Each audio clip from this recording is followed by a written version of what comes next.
Welcome everyone to our My Self-Reliance community. We're not calling it chat this year. It's our community connections. And we were talking about a new word for this year called Kawinda. And Kawinda is a First Nations word for happy place. And I really do think this is a happy place to be. And I love that name. It's really a place that we can connect and for the community to come together. And every Tuesday night at 8 p.m. in Sydney time, we have this happy place that we can share information. Kawinda is spelled Cooinda. And so thanks for asking that, Gail. Tonight we have a really special guest for you. I'm super excited because this is an area of interest for a lot of people who want to get off the grid, who want to know more about how to be self-sufficient when it comes to looking after your vehicles and also designing a motorhome. So if that's something that's been on your radar for a while, well, you're going to love this call tonight. And we are super excited because I do have some announcements to make. On the 29th of April, you're going to be able to see Graham in person at our expo, along with many other experts in different areas of self-reliance, all sharing their knowledge and skills in demonstrations and displays and talks at Prospect. Last week we met Steve and we're going to his place, the off-grid property in Prospect, and share all of our beautiful knowledge in person. So moving our self-reliance to an in-person event, which we absolutely love. So that's the 29th of April. So put that in your calendars. And without further ado, I'm going to introduce Graham from Mulgoa at the base of the Blue Mountains. He has been working with everybody. The last 20 years, working in rally and race cars, building motorhomes and as a mechanic. And so first of all, Graham, can you share with us a bit about your history, what you've been doing in the UK before you turned over your love to off-grid vehicles? Tell us a bit about your background. Okay, well, good evening, everybody. Yeah, first of all, I guess we'll start back at the age of 16, where I had a very deep interest in mechanicals, and I think a lot of youngsters were, particularly in that era, you know, you had your Mechanos and you had your Legos, but you also had things where you enjoyed the pleasure of taking things apart, putting them together, maybe breaking things, learning from it. I wanted to get a career in mechanics. The UK was going through a bit of a recession. It was difficult to get positions. My family couldn't really take me to college. So I sort of did it my own way, where I started off in kart racing, believe it or not, of all things, go-karts. I feel that was a quite fortunate thing because it didn't get me into the college/TAFE system, where I would say that you are sort of programmed to do a specific role in a specific area where you don't cover all the bases, and that's probably amplified these days even more. I spent about 15 years in kart racing. I got very successful at that. I had a business with that. Raced all over the UK. We ended up doing some racing in the Isle of Man, which is quite famous for the motorcycle races, and there was a street race there. We raced round the seafront, believe it or not, but these weren't little go-karts. You would do 200 kilometers an hour down the seafront, literally on the beach, and we would have divers in the harbour, because if somebody crashed, you would literally crash into the harbour. These are the days when obviously health and safety wasn't really so much of an aspect. I then progressed into motorcycles as well because of the TT. There was a large rallying interest in the Isle of Man, pretty similar to Ireland. So I got very heavily involved in that as well. Progressed through to a business where once I've moved to, I went in the Isle of Man for 15 years and I moved back to the UK. And I formed a business which was mainly importing cars and exporting, but we were specialised in high performance vehicles. So in those days, it was your Mitsubishi Evolutions, your Subaru Impreza Turbos, your Nissan Skylines, and we got very successful at that. We sold that business, and I wanted to devote myself more to the motorsport aspect than just the business side. So we set up another business. We ended up in a situation where we were actually developing parts and we were manufacturing parts overseas. A lot of the parts we developed went onto a lot of the high-end cars that raced within the rally and the race circuits nationally and internationally. We always did it from a point of view that we tended to sit back and let everybody else use our product rather than us push the product. What I call silent, I guess, on that side of it. We did that for quite a long time. We became successful at that. We ended up competing ourselves in motorsport. We won quite a lot of championships. Can I interrupt you for a second? Yeah. We're not seeing very much of your face, so maybe if you can point your camera down a little bit more so we can see a bit more of you there. Of course I can. That'd be lovely. Wonderful. Is that better? Yeah, thanks so much. Okay, so yeah, we basically did that. It was a lot of fun doing that. I personally was an aspect of, it wasn't about the money that we made, it was all about the enjoyment and working with people. I garnered a lot of youngsters to come along in motorsport. Some of them went on to be successful, but I tend to call myself the invisible coach, shall we say. I'm going to ego. It's not about what I do, it's about what we can help other people do. Did that till about 2010, and then we decided to change tack and we came to Australia. I had various roles here always to do with either in industries which to do mechanical, which was either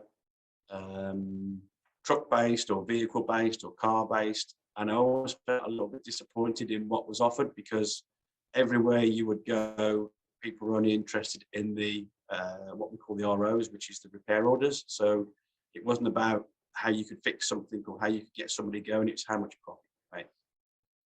So I carried on doing what I was doing in terms of my motorsport. We then turned to motorhomes, because in about 2005, I also had a motorhome business. I worked with one of the main import-exporters. We imported from Italy. We had a direct interest in the factory. That again was quite successful, but again, we just wanted to go somewhere different. But I learned a lot in that time, and I learned a lot about what's involved in terms of the overall spectrum of what's involved in building motorhomes. Also, we were involved in a lot of sales where you dealt with the public, and I learned a lot about what people wanted, but also at the same time what they didn't need. Hence, we came to the point where we started to develop our own motorhome design. Always felt like I needed to be off grid. I've always liked the outdoors. I've always liked the outdoor life of Australia, shall we say. So hence we went down the route of designing something from the ground up. We actually did it using our experience and knowledge where we didn't even have a plan. We didn't even have it on a piece of paper. I knew what we needed to build. I knew what the vision was. And we'll get in that later along the line, and we'll show you what we actually did and how we did it.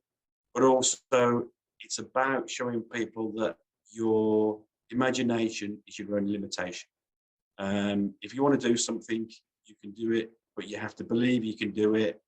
And I would say that people like myself are the people that are going to help you to get that vision achieved. So therefore, you can go forwards with exactly what you want in the way that you want to live off grid. And we've built something which we believe is a unique design. It is not only self-sufficient, it's at a point where we can actually, if we have a power cut, I've actually used my bus to power the house. So we can reverse that. And the idea is that you do want to be self-sufficient. And that's where we get to this point. Yeah, lovely. And so you've got a real passion for helping people in general, but especially now and getting off the grid. And, I love that as we were talking about, what you do and your passion now is really in helping people. So let's share our screen, or I'll let you share the screen. And we're going to take a look at a few pictures, and you can walk us through some of the designs and what makes your designs different to some of the motorhomes that you find, and also caravans that are out there. So there's lots of, I know, options, and people get confused about what they should, need in a motorhome or caravan situation. So let's talk about the one that you created. Okay, so what I found in my experience with the motorhome industry is that it's definitely geared towards, this is motorhomes, motor caravans, even caravans. The market is geared towards holidaymakers. So you're going to go in that vehicle twice a year, you're going to go on a holiday, you want all the facilities, you want the amenities to enjoy, you almost want to take your home life on the road. But that doesn't suit, for me, what Off-Grid is about. The practicalities are different, the needs are different, the requirements change. You may have your vehicle and it might stay static for a year, 2 years, it might be a week, you don't know. But certainly with a lot of these vehicles, that they're designed just to go to your caravan park where you camp. And again, I found it was disappointing with what we used to retail and sell, that people would tend to have the mindset that they'd want what was in their house in their vehicle for that period, and it wasn't really practical for the uses that you wanted to apply.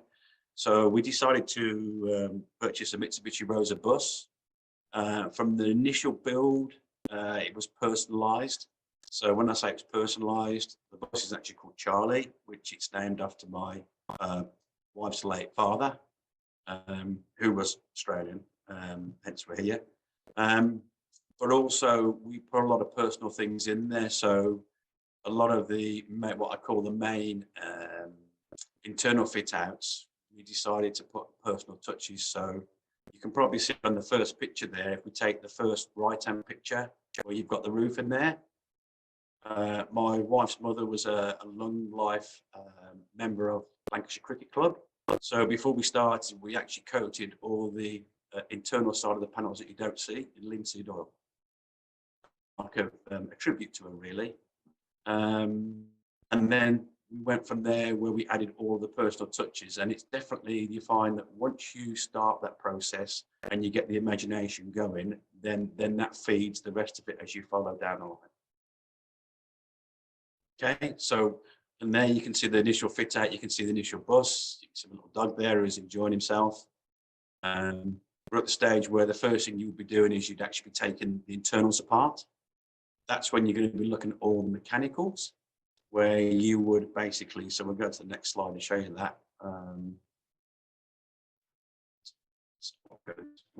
So what you're going to look at there is when you're at the point where you're taking it apart, that's when you get a chance to do all your mechanical repairs. That's when you decide your basic fit of where you want it to go internally, where you want all of your items to go. Do you want a toilet? Do you want a toilet shower? Do you want one bed? Do you want 3 beds? Do you want to split that?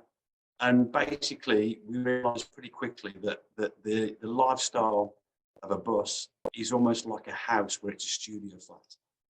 You're going to live in it, so you want it to last, where it's going to be something that is a cool area that you can be, let's call it permanent in it, where you can have room and space. Again, a lot of motorhomes, camper vans, caravans would have a situation where you would, you might have a family in there, but if it's raining, you've got to squeeze that family in there what are they going to do? You know, are you going to sit comfortably? Most of them have a table, upright chairs. That's not comfort. So you want to have an area where you can lounge, where you can split your spaces between the two to do that. But you've also got to decide on size, because the size, particularly in Australia, would dictate your ratings in terms of weight capacities.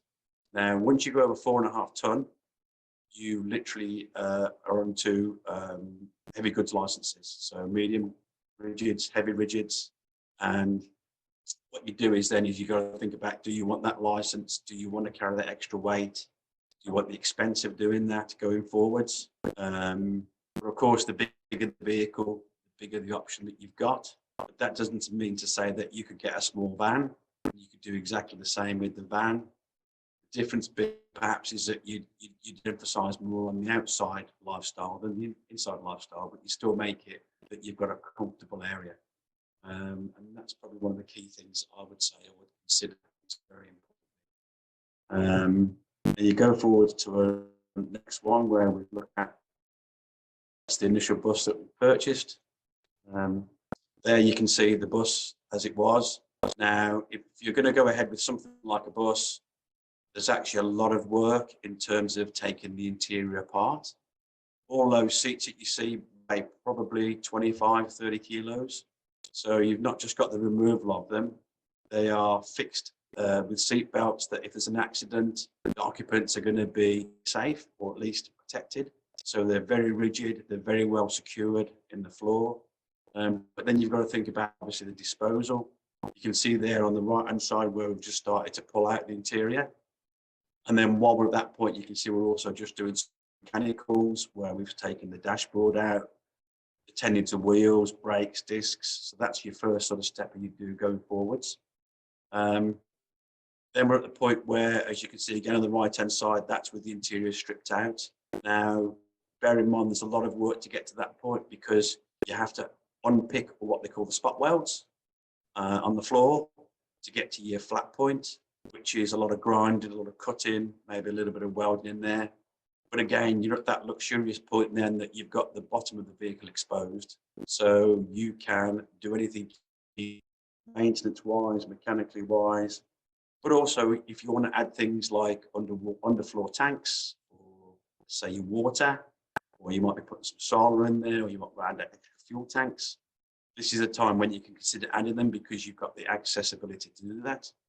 Once you've done that, you would then put the floor in. So what we would do at that point is, personally, the way I design it is that I'd actually wrap the whole vehicle in insulation. There's different grades, different specifications, but the idea being is that a vehicle itself isn't really protective of the elements outside.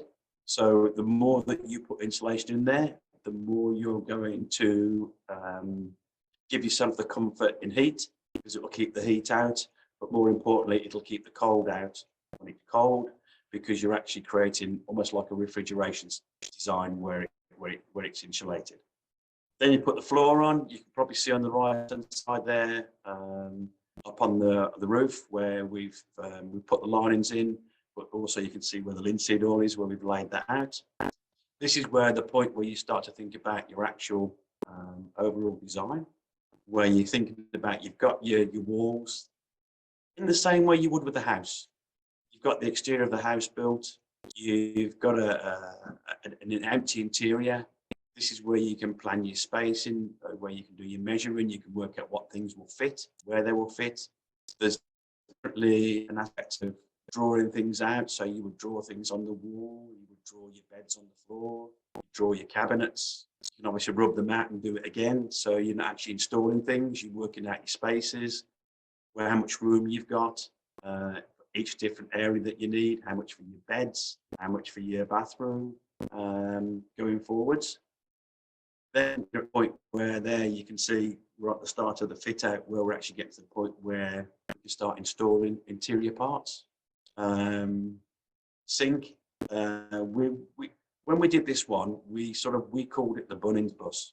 And this is something I'd recommend to people is if you're going to build it out of materials that you can buy locally, but just as important, you can replace items nationally if you're somewhere that you're not where you're at home. So if you build it in Sydney, but you go to North Queensland and you need some components, we know Bunnings are going to have it. From that point of view, you will think about weight. So on the bus, we had a good allowance of weight. The initial bus was 4.5 ton, but it has a capacity of just over 7, so it gives us half ton of weight we can carry. So we could afford to put heavy materials in. Now, if you've got a smaller vehicle or you want to keep under 4.5 ton, certainly you'd be looking at lighter materials. There's lots of light materials out there. There's lots of motorhome specific laminates that you can use.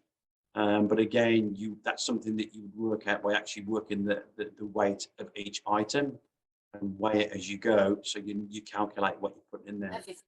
What I will say is when you start your build, with all great intentions, you think it's going to be not as heavy, but once you start adding things up, it's surprising how much weight you put in there. And again, you've got to bear in mind of your load limit, including things like water, things you're going to add in there to take with you as you go along. Then we go to the toilet, okay, the bathroom. So what you'd look at there in terms of, do you want just a bathroom, or you don't want a bathroom? Do you want something external, or you're going to be on a site where you're going to use their facilities? If you get a bathroom in there, do you want a wet room or a dry room? So as it states, a wet room would mean that you're going to have a shower in there. So you're going to have to look at laminates, you're going to have to look at silicons and securing that room in order that you can stop water ingress. At the same time, you've got to look at moisture extraction and ventilation, because even a small bathroom will hold it and that can bleed through the rest of the vehicle. We decided this one that we didn't want a shower because of the fact that where we are, it's an outdoor lifestyle here. So therefore, we felt there's just a bathroom. So what we actually built a bathroom and what I'd call a walk-in wardrobe. So with full-size mirrors, an area where you can clean yourself, get shaved, get changed in there. And I'll show you that on the next picture as we go along there, where, as you see, that's looking from the front of the bus towards the back. So where the divider is behind the two beds, that's where we put the bathroom. And that's where we decided to do it. But you could put the bathroom in the center, you can put it at the front. But again, bear in mind that your bathroom is something which you're going to not be in there very much. So again, minimal is a good idea. There's plenty of options in terms of toilets. There's cassette toilets. There's even the composting ones. We looked at the composting ones, which are pretty popular now, which I think is a good way to go. Because again, we've got the weight and the space, we put a plumbed-in system with that. Then you're at the point where you looked at things like the air conditioning. So if you've got your air conditioning, you can buy specific air conditioners for motorhomes, which will run on 12 or 24 volt, which will match the vehicle voltage.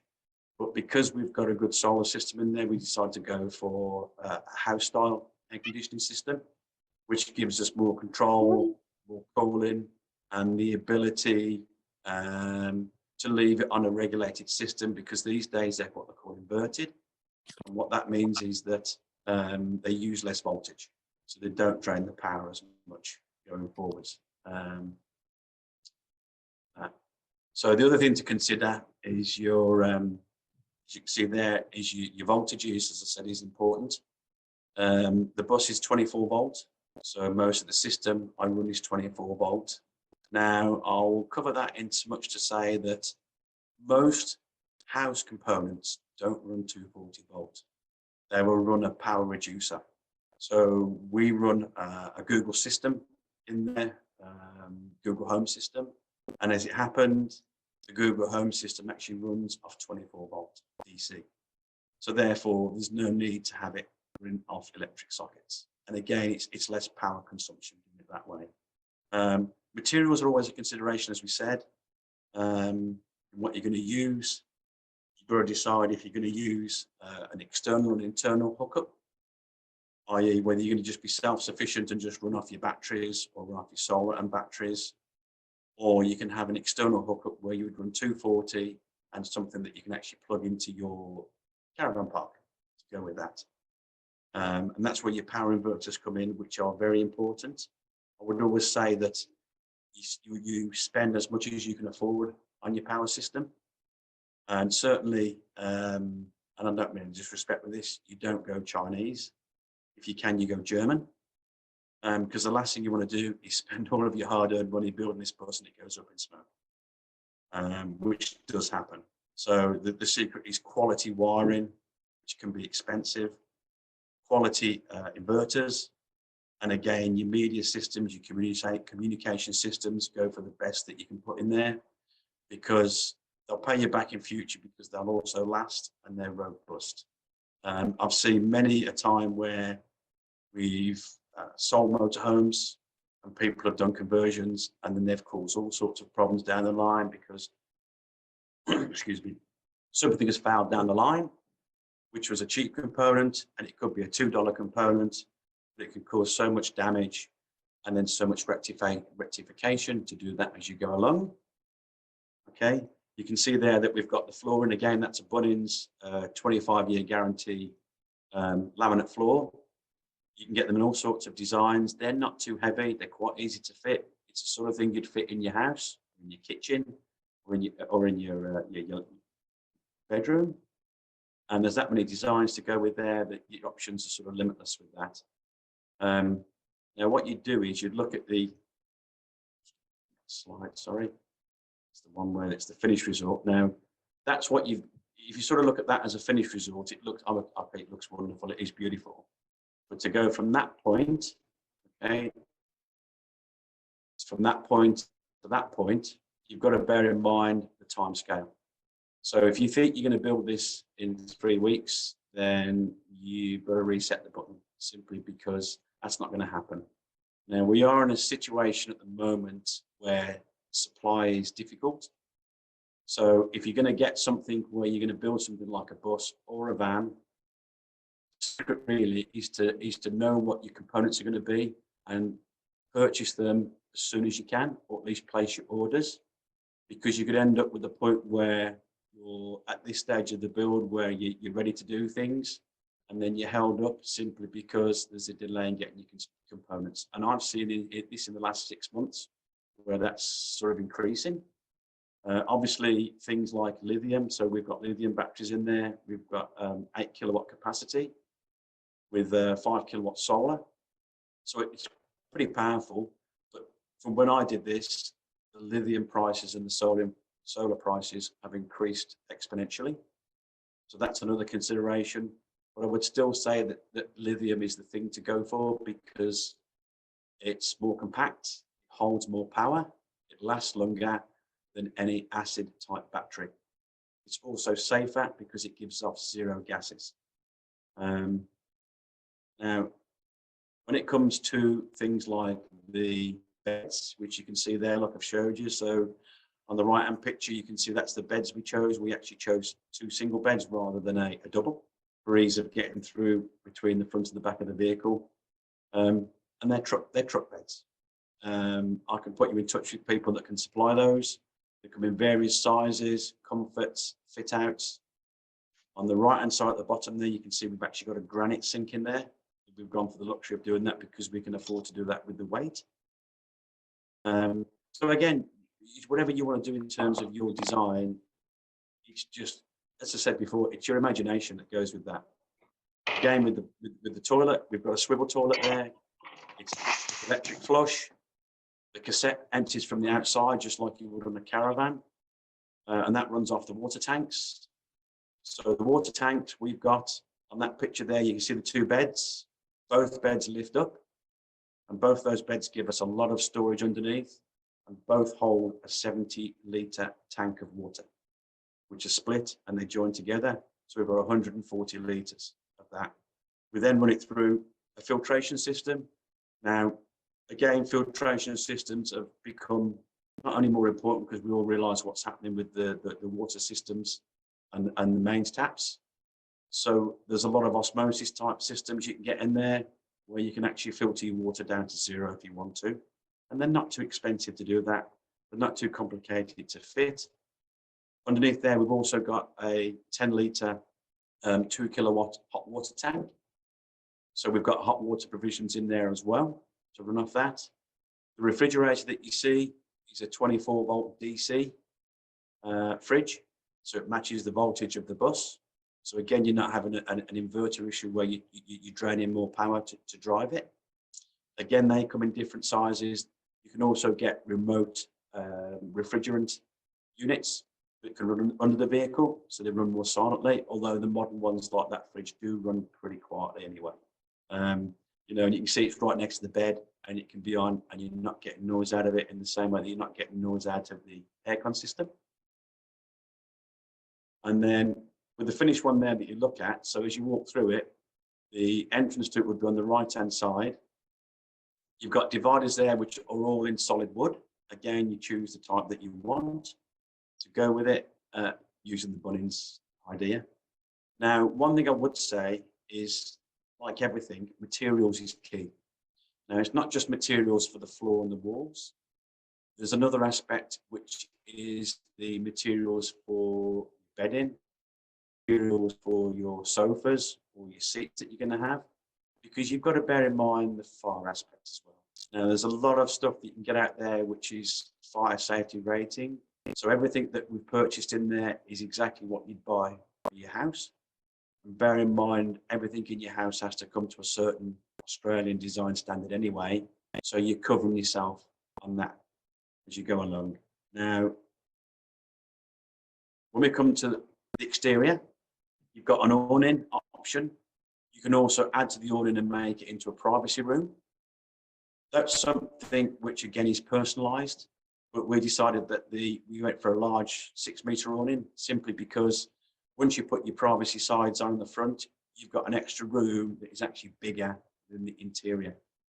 So then you can lay your kitchen out there, you can put some chairs, you can put another sofa out there if you want, and you can make that into a room that you can live in, which I think for most people, if there's more than one of you, there's a couple or there's a family, it gives people separate spaces for the children or for couples where husband wants to do something different or wife wants to sleep in.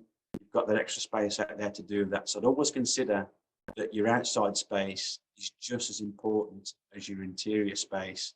And as particularly in Australia, where we've got such nice weather usually, if they don't mess with it, then we've got a situation where, you know, you're living outdoors as much as you can, and you're using your interior for your cooking, your sleeping, and your storage essentially.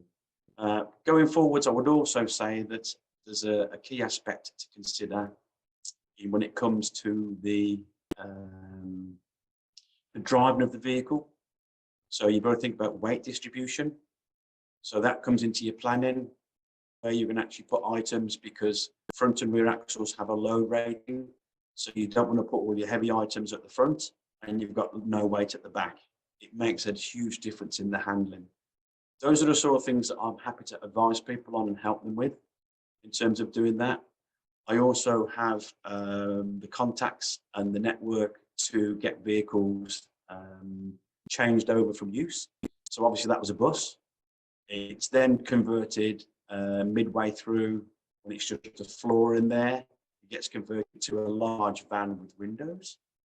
And then if you want to go all the way, you can actually then, once you finished it, get it type approved and engineered to be a motorhome. Whether that's something everybody does, I've probably got my own opinions on that, because the description of a motorhome is very vague, because it can't really be a motorhome because you're not living in it while you're driving it. You're only driving it, you're only living in it when it's actually parked. And that's different probably rules to what the UK would be. And a lot of people tend to get vehicles converted anyway and just convert the van or convert the bus and use it as that.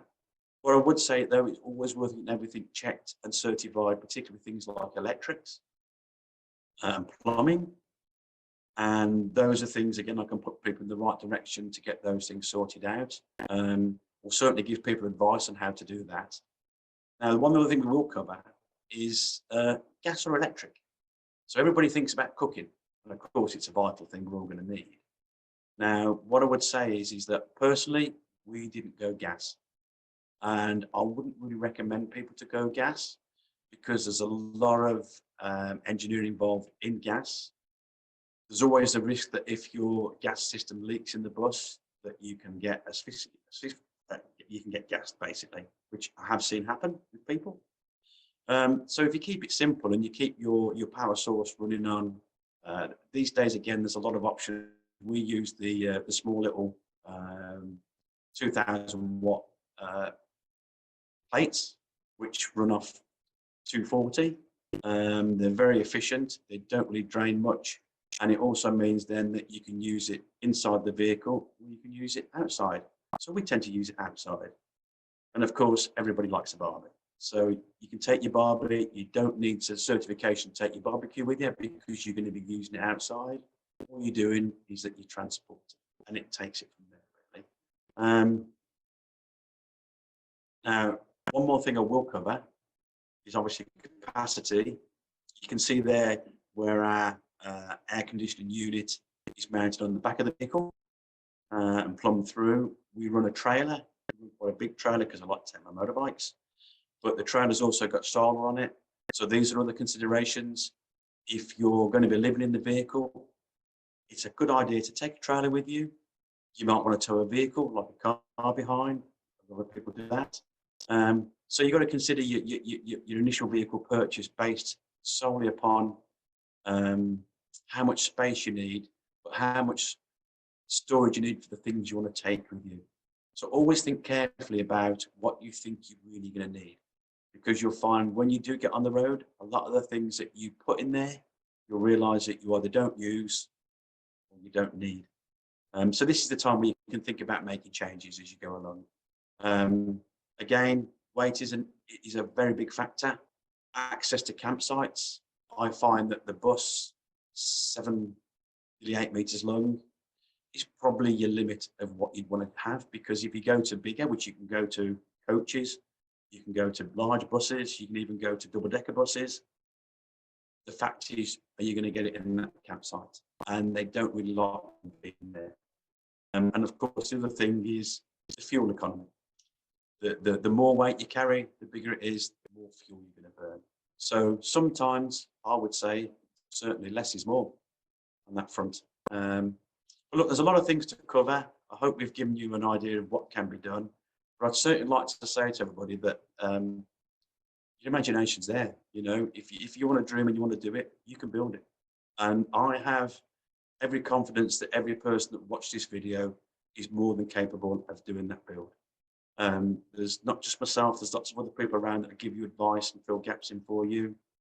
When it comes to things like the electric system, for example, where we talk about the inverters, the 240 volt system, I have some good companies that I can put you onto that will actually give you exactly what you need. You tell them what you want, and they can provide you with a complete package that will cover everything. They will come with wiring diagrams as well, and explanations. But again, those are things that we can work with you to help you to plan it out and to put it together.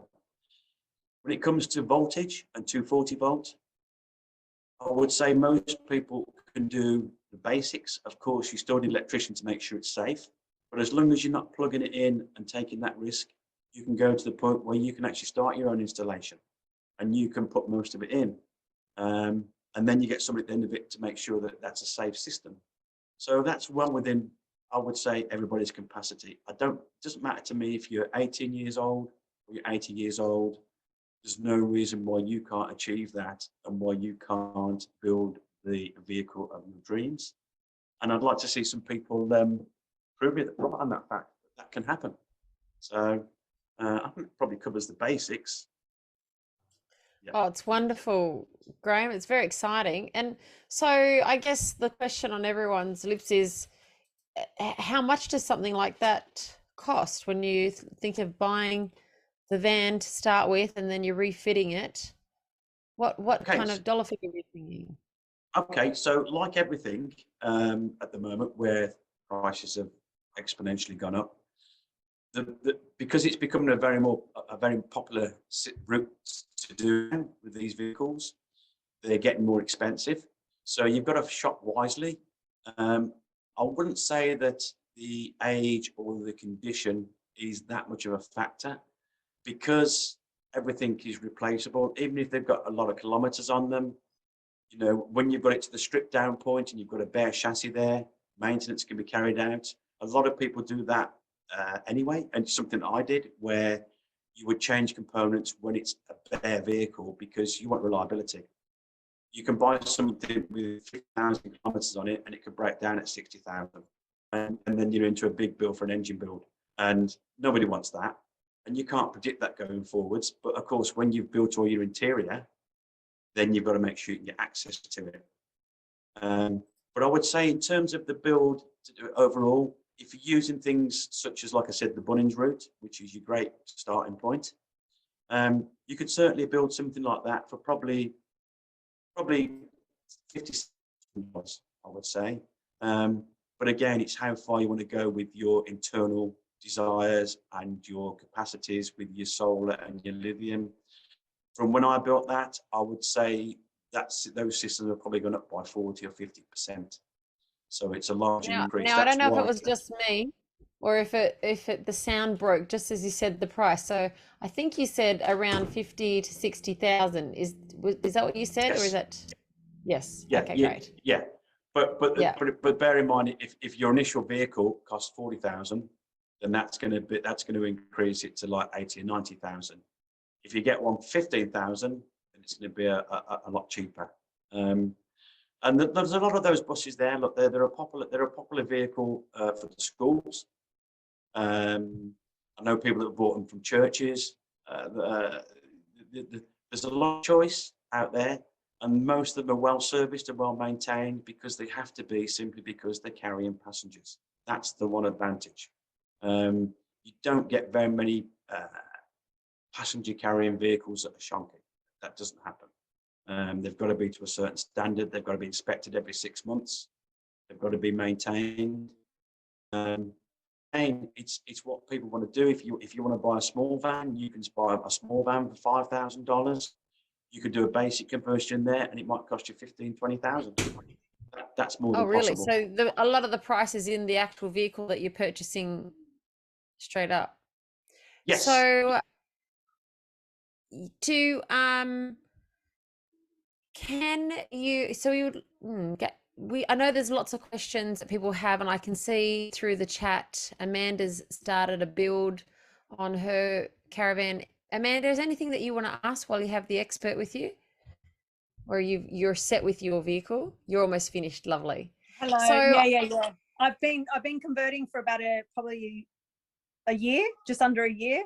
Yeah, I completely gutted the whole thing. I've got a Toyota Coaster, and I gutted the whole thing, took windows out, resprayed it, everything. So I'm kind of at the tail end now. And that's excellent. That's the way to do it. Like you said, that's the way to do it. Is to when you start out, gut it. You know what I mean? Take as much as you can, because you'll really only get one opportunity to do that straight off the bat. So do it all when you can. Now, Yeah. And I'm sure Amanda's probably thought about this, is that you'll get so far down the build and you might not be happy with what you've done and you want to change it. So if you make things that are accessible, or you make out of materials that you can change it, I would say that with my bus, if I wanted to change the layout, I can actually unscrew everything. I can take everything apart. I can get access to everything. Once you fix things in and you glue things in and you want to change it, or you need to get something, then you're in trouble. So your plan, that's where your planning is key. Yeah. So Graham, we have some more that we want to share for you, because you have, now, first of all, before I move to that, are you taking orders to build buses for people, or do you prefer to consult with people on that? Look, I can build a bus if need be, but my preference would be to consult and to help people, or put them in the right direction. I'm fortunate that I'm in the trucking industry at the moment, actually, but I've got sort of contacts around the whole of Australia, So it doesn't matter if you're in WA, if you're in Queensland, if you're in Tassie, if you're in Victoria, we can put you in people who can help you to get, at least to get the bus started, to get it on the road. But a lot of the stuff initially is what I would describe as demolition work. You know, you're taking stuff out, you're pulling stuff apart, you're cutting stuff off. And I'm sure Amanda would say that, you know what I mean? That I'm sure you do a lot of it yourself, where you can take all that out and you can get to that. That's something that's within most people's capacity to do that. And that helps because the more you do, the cheaper the bill becomes. You save, basically, you save on labour, and the labour is the intensive part. Cool. So how many hours that you put on yours? Amanda, that was to you. Oh, sorry, what did you say? Sorry, Amanda, I said, how many hours do you think you spend building yours? Sometimes I'm working 7 days a week on it. So a lot. Like I literally took out so much rust. Like at first one of the dumbest things I've done, and it's not like I can't use a drill, but I had bought, like, I had a drill and it wasn't drilling through the chassis to put in my water tanks, and I just could not get it to work. And so I went and bought a Makita drill, and I cannot even begin to tell you how many drill bits I went through. I feel like the biggest idiot. I'd go into Bunnings, I'd say, I don't know what's wrong with your drill bits. I've watched YouTube videos. It says it cuts it like butter, blah, blah, blah. And then my brother came over and I said, listen, you need to help me. I'm going to burn this bus. And he goes, show me what you're doing. And I went to use the drill and he goes, you idiot, you've got it in reverse. So I've come really, really far. That's a great story. Thank you. Yeah. Thanks for that, right. Amanda. Save us all from doing that mistake. It is, but the initial work is, there's a lot of work in there, you know what I mean? But so as I said again, it is possible. As I said, it's possible for anybody to do that, you know. But that's where you can imagine it, if you're paying by the hour to do something, where it can soon rack up, and you've got a big bill, and all you've got is an empty bus. You haven't actually got anything built yet. Yeah, but it depends how thorough you want to go. Like when you do a big bus like a Rosa or a Toyota Coaster, which I'm doing, like if you really want to do it properly, I obviously ripped the floors out and did it all really properly. Not everybody chooses to do that. And you can also just get a van or a bigger van and like a fairly newer one where there's no rust, and you literally could fit it out much quicker. But obviously Graham and myself literally went right, like really, really deep in, and, you know, did a lot of work. Well, one thing I will add that's of interest to everybody, and probably to Amanda as well, is that, so two advantages of when I wrap my vehicle in insulation and aluminium, we added aluminium blinds. So we've actually ended up with a vehicle that's actually EMF proof, to the point that if we close all the blinds, we haven't got an internet signal. And so we actually use that vehicle, even when we're at home, we will use it as a chill room, where we'll take no electronics in there. And I can tell you, you get an amazing night's sleep because you've taken all the electronics out of it. So, and again, those are available, and they're widely available. Beautiful. Well, you can see Graham has so much information, and I'm so excited because Graham has teamed up with My Self Reliance to bring you the first in mechanical workshops.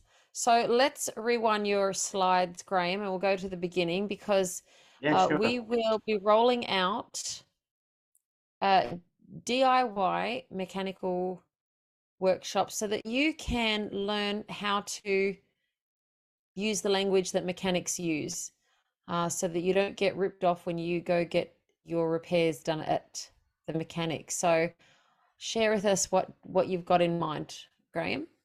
Okay, yeah, so what Kelly and myself are going to do, we're going to do some mechanical courses where we'd like to cover everything from the basics to advanced situation with repairs. Now, what we're looking at is we're looking at doing 3 workshops, and the idea is that they are educational purposes. They're going to be fun. If we don't have fun, as I always say, there's no point in doing it. And the idea is to teach people, whether they have zero mechanical experience or they have little experience, of how to go through all the basics. And again, it's about empowerment. So we want to empower you to have the confidence to not only tackle basic elements of maintenance yourself, but also if you're going to your workshop or your mechanic, that you know how to speak to them, you know what they're doing, you know if you're being ripped off or not, and also if you have breakdowns. And again, based on the fact that we're talking about off-grid, you may be places where you're not near a mechanic. So can you fix it? Can you diagnose it? Can you get support to do that? And from my own experience, you'd be amazed the amount of times that people have problems that they worry about or they stress about because it's broken, or it's got a clunk, or it's got a noise. And a lot of the time it will be a straightforward thing. And it's not always the case. Through these courses, what we're hoping to do is develop relationships with people where they can advance their knowledge. We start off with the first one. So look, we do look at basic car maintenance. So will be, as you can see there, how the vehicle works with your components, identification, lights. Now people think, yes, it's just a light, but again, with modern vehicles, you'd be amazed how complex a light system can be. Even changing a light bulb can sometimes take 5 or 6 hours, depending on the vehicle. Just learning how to shortcut that. It's also understanding what the controls are to do with those lights, the essential parts of a lot of them have park, fog lights. In fact, most vehicles have park lights that people don't realise they have. So the idea is parked on the side of the road, you should have something lit so you can see it. And obviously we cover things like the battery system, the voltage. We've got DC voltage. Household is AC voltage. Then we've got tyres. Talk about changing tyres. Again, I see lots of people that would call the NRMA to change the tyre, which might mean a 208 at the side of the road, when we can empower them to learn how to do that. Even if you haven't got the muscle power to undo those wheel nuts, we can show you techniques of how to do that. Check for leaks, engine oil filters, fan belts, squeals, everything that goes through the list of the basics, even fuels. You'd be amazed, people don't know sometimes what fuel they're putting in and how much of a difference it could make to that vehicle, which is essential. Okay, so the other one we'd look at is logbook servicing. A lot of you are more than capable of doing logbook services, and we can talk you through that, because a lot of the time a logbook service isn't as complex as you think it would be. Warranties, which is one of my sort of pet subjects, where you may be entitled to warranty, or you should have warranty, and the mechanical dealership is going to avoid that because it's going to cost them money. So they're going to put the ownership back on you.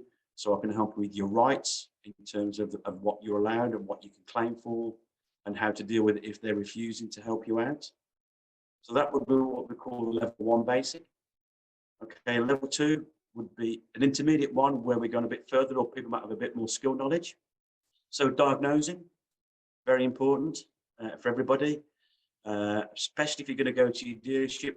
If you've got a problem, or you've got a vehicle or a noise or a knock or something not right, it helps if you know what the problem is, even if they're going to fix it, rather than telling you it's something different. And again, I see this time and time again where they'll tell you it's one thing and the cost goes up and up, and it actually wasn't that, or it was an easier fix than that.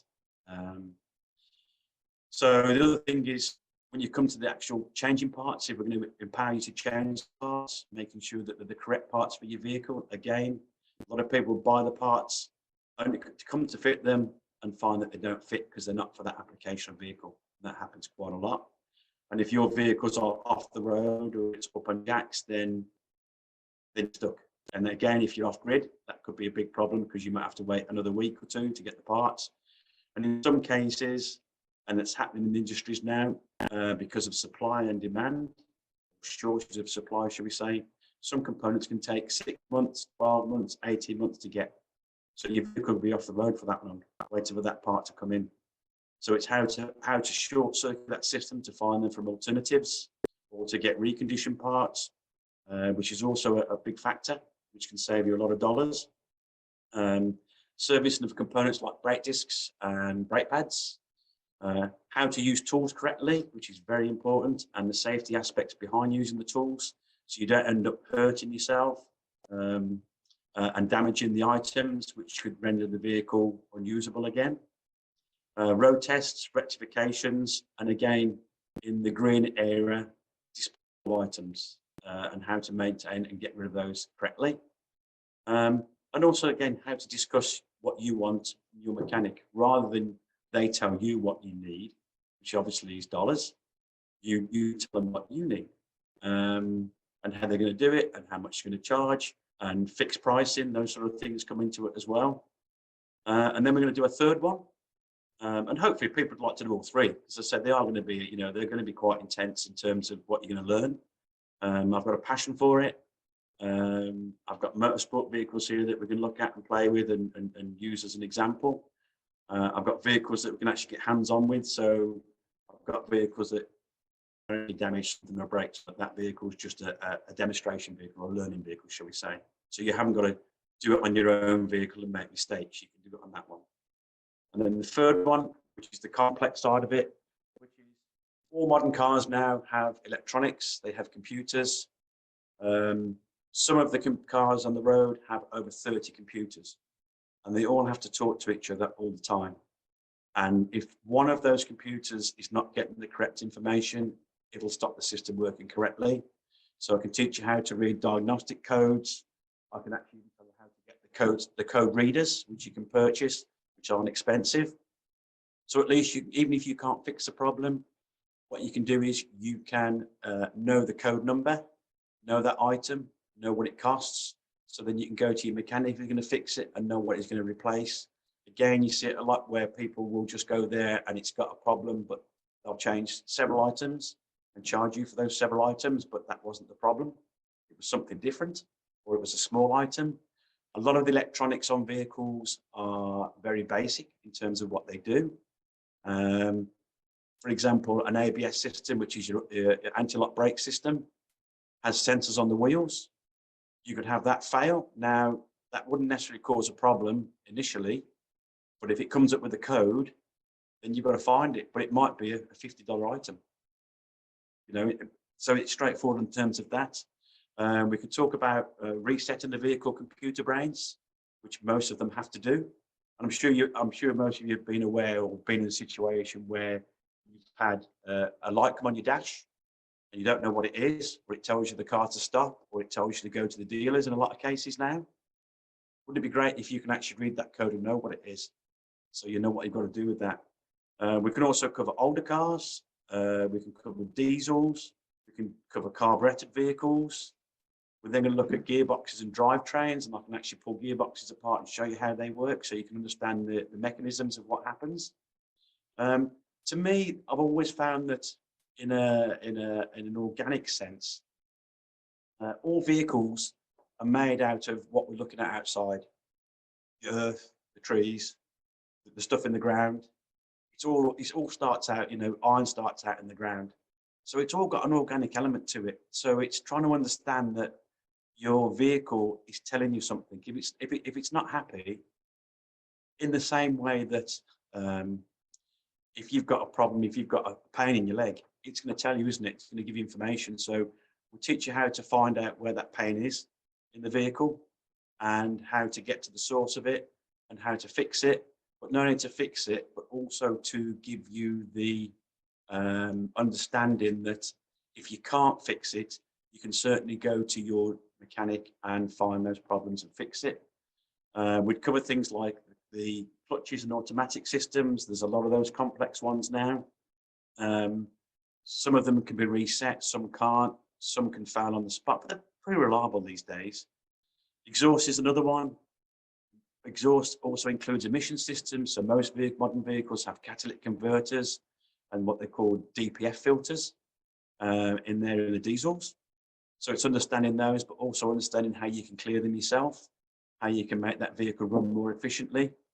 Same with the automatic brake, or the anti-lock brake, sorry, and a lot of them have electronic prevention systems like anti-skid. So it's understanding those and understanding what they actually do. And it's about working with your vehicle as though it is alive. You know, we rely upon our vehicles all the time. We need them, but we do tend to sometimes think they're just a vehicle and get in them and drive them away and think they're just going to keep going. Well, the idea is to be, rather than be reactive, preventative. so you don't get to that problem and then it has a failure. All those things that we covered on those courses. We're going to work through, obviously, from the first level 1 first, going forwards. And depending on people's skill level and how it works on the day, we'll work into more detail as we go along. But certainly the basics are there and important that we need to cover. And it's going to save you dollars. Without a doubt, it's going to save you dollars, you know, because I want to give you that, I want to share that information. I want to pass it on. Like I said, it's my passion. And I want to make sure that you know that you also enjoy doing it. And hopefully that helps a lot. I do see that a lot. And I've seen that a lot in my working career. That as soon as there's a problem, people tend to panic about it, or they get worried about it, or they're scared about it, or not sure, or they'll just go straight to the mechanic with it. And we want to use that fear. I want to realise that, you know what I mean, that it's not always as bad as you think, but then also you can empower yourself by looking after that vehicle and understanding how that once you've changed that, let's say you do an oil change, how does the vehicle feel afterwards? Vehicle normally tells you that it's happy. It'll actually run better. And that comes down to things like resetting the diagnostics and making it so it will run better, so it's happier. And then you get a better vehicle to use, which also means you get better fuel economy. And of course, prices are going up. So that means that we can help to keep the costs down. That's what it's all about, really. I love that, Graham. And it also means that you won't be buying a lemon. You know what to look for. So that you can, yeah. That's something we'll cover. I've got a lot of experience in buying and selling vehicles. And that's something I'm happy to share with people about what to look for, what to check for. Like you said, how to spot the lemon and see as you go along. What questions do you ask if you think it's going to be a lemon, and to cover it. And all those things we're going to cover definitely. Like I said, they're going to be exciting courses, definitely. And we are literally we're at the heart of the Mulgoa, but we're also overlooking the Blue Mountains. So literally, it's a very organic place to be.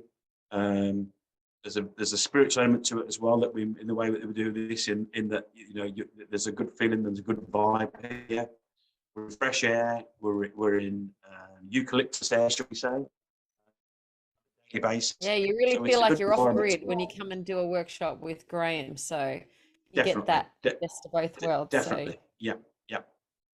Yeah, so if you don't know where that is, Amanda, it's at the base of the Blue Mountains out of Sydney in New South Wales. So yeah, you'd love to get down that, I'm sure. And do you have any more slides that you want to show us, Graham, or do you want to stop share and we'll open it up for any questions? I know Andrew had a question there. He asked, can you turn off navigation? Because that's like every car has your GPS on it now, and if you wanted to be a little bit more off grid without the navigation, can you turn that off? Yes, you can. You can. Oh, lovely.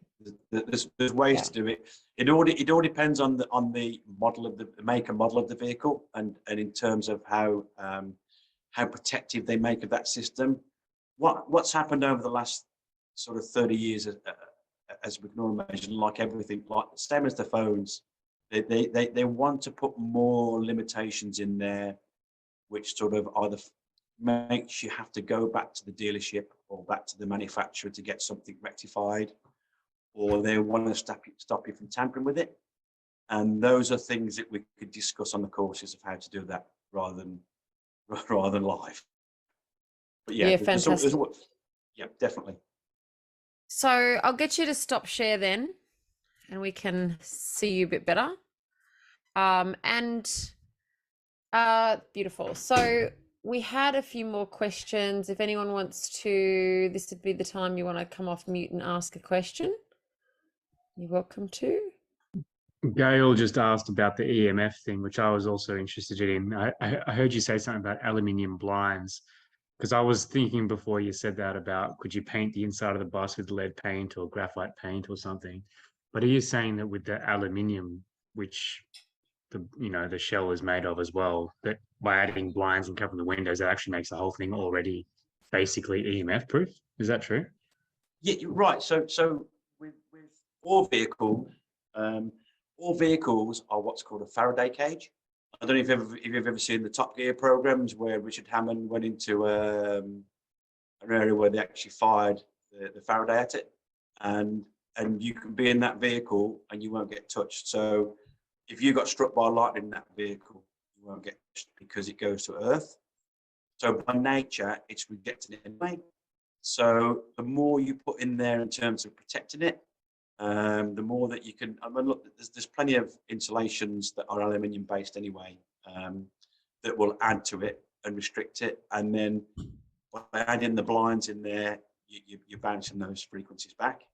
And as I say, we've proved that. We've proved that time again with the vehicle we've got. Just basically, as I say, because we do struggle. Sometimes we have to put the internet outside, you know, to get a signal. So we know that works. But those are actually quite straightforward to do that. And then another thing is inexpensive. Not expensive at all. Yeah, that's very exciting. Files. Yeah. Yeah. We'll go live in our cages in our cars if we need to find a Faraday cage. Yep. Yeah. But of course, modern cars also circumnavigate that because, of course, you've got all the electronics in there anyway, and your GPS. So what you're actually doing is you're creating an outside to an inside circuit on that front. So when it comes to something like a motorhome or something you're going to live in, then yeah, you've got to think wisely about what you are going internal to external. I was thinking about that too, because you mentioned casually about having a Google Home or something in the thing, and I was surprised, thinking, why would you want a Google Home in there? Aren't they like back to base Google all the time? Well, funny enough, we actually don't use it no more, because again, in the last 3 years, things have changed a lot, haven't they? And we've learned a lot. And then you realise what it opens up and what it exposes you to. So even the internet, really, arguably, you'd say, you know, is exposing you. But I guess it depends on what we need and how much we need to use it. And of course, we all probably need some device of electronic use. That's down to personal choice, really, of what you do with that. So I wouldn't say that would be the way to go going forwards. But I've yet to find a system that's more friendly, shall we say. But I'm researching it. So Cheryl asked if we would have worksheets at the course, and I'm going to say we can have some worksheets for you, Cheryl. We haven't designed that part of the course yet, but I think we can manage something like that. Hey, Graham. Oh, listen, we're gonna have worksheets. We're also gonna have course certificate at the end of it, or an award. There'll be a little fun test that we're going to do. We're also going to provide lunch, and we do nice lunches as well. So again, it's about enjoying it. We've got 5 acres here. You know what I mean? Your lunch break, you can have a walk down the dam. You can go and see that we have a lot of wildlife here, of all sorts. So everything from roos to goannas to turtles to spiders. Yeah, some snakes, but they don't tend to come close. So I wouldn't worry about that. That's everywhere, isn't it? But it is. It's about. And like I said, for me personally, it's about having fun. If I was just doing it as a normal, just as a normal routine thing, I wouldn't be doing it. It's about having fun. You know, everybody wants to enjoy. I want everybody to enjoy themselves doing it. Doesn't matter what level of skill level you've got, what you want to do with it. Just come along for the fun of it and have a fun day. Now, everyone's asking for dates, Graham. So do you want to release dates now, or release dates on the channel? I would say, Kelly, that we'll release the dates on the channel. Yeah, definitely. Yeah, But stay tuned, everyone. They won't be very far away. No, but no, and no. we will let you know on the My Self Reliance channel.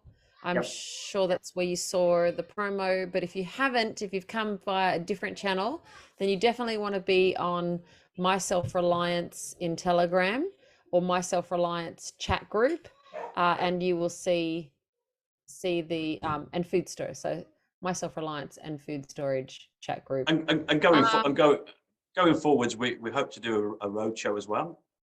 As I say, I'll be at the expo on the 29th, so you can see me there, whether it's for the mechanical side of it or for the bus side of it. I'm happy to work with anybody in terms of if they've got things, if they've got their own projects that they're doing, we can help you go along with that as well. Maybe going further down the line, we might look at doing some expo stuff with purely motorhome based, who knows? Sort of interest develops on that. But yeah, definitely, definitely keen to work with everybody and to connect with all the off-gridders and all the people that are want this lifestyle change. Definitely, no doubt. Yeah. So if anyone needs to reach out, you can contact me at kelly@myselfreliance.com.au or go to the website myselfreliance.com.au, and all the details will be up there very soon. Yeah, it's very, very exciting, and we've got a lot of people who are willing to come from Queensland and northern New South Wales, and so yeah, lots of people will be excited to get along to your workshop there, Graham. Yeah, definitely. As I say, I'm looking forward to it. To me, it's about sharing. It's about sharing the knowledge. That's the thing. That's key. As much as possible. And I you'll see when you sort of come along is that I've got no secrets. I'm not going to hide anything. You know what I mean? I'm not going to keep anything back. If we can sort it out, we'll sort it out. If we can fill the gaps in, we will, because it's about empowering the individual. That's what it's all about, and that's what we need. And I think that's what we need to do going forwards. And that's what I've seen. That's why I've linked up with Kelly.